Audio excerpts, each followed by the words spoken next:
it wasn't as though we took a decision one day to be brave. We would have our political discussions and debates. We would imagine the new South Africa. This was in the 1950s. And step by step, we found ourselves becoming closer to conflict with the state. And one has to understand this was racist, apartheid South Africa. Race was in the Constitution, which said members of Parliament had to be white, the Prime Minister, later the President, had to be white. Voters were overwhelmingly white.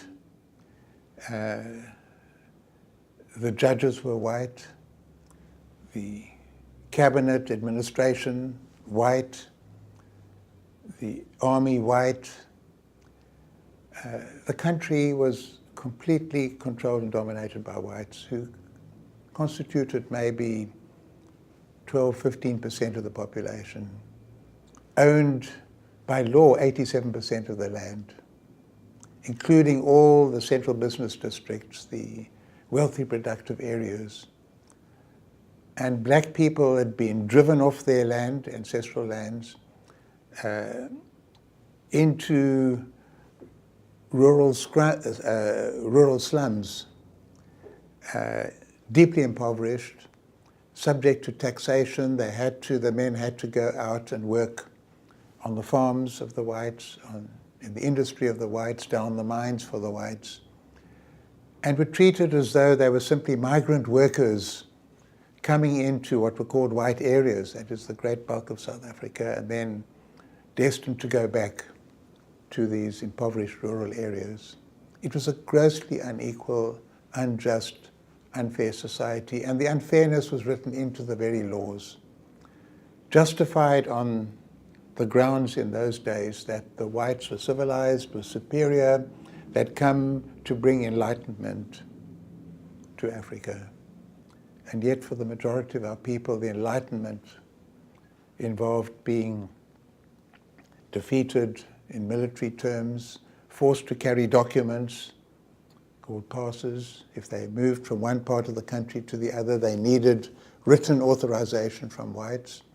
They couldn't set up home where they wanted. They couldn't start a business where they wanted. They couldn't move freely. In the cities at night, after curfew hour, a siren would go, 9 o'clock. Black people couldn't be out on the streets without permission from a white employer. Where you were born, I was born in the Florence Nightingale, a maternity home in Johannesburg.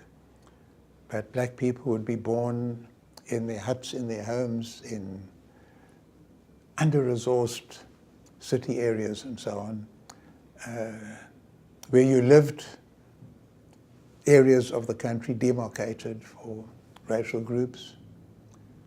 And here in Cape Town, not the beautiful slopes of Table Mountain with lovely views, but basically the impoverished, under-resourced areas crowded with hundreds of thousands and millions of poor black people.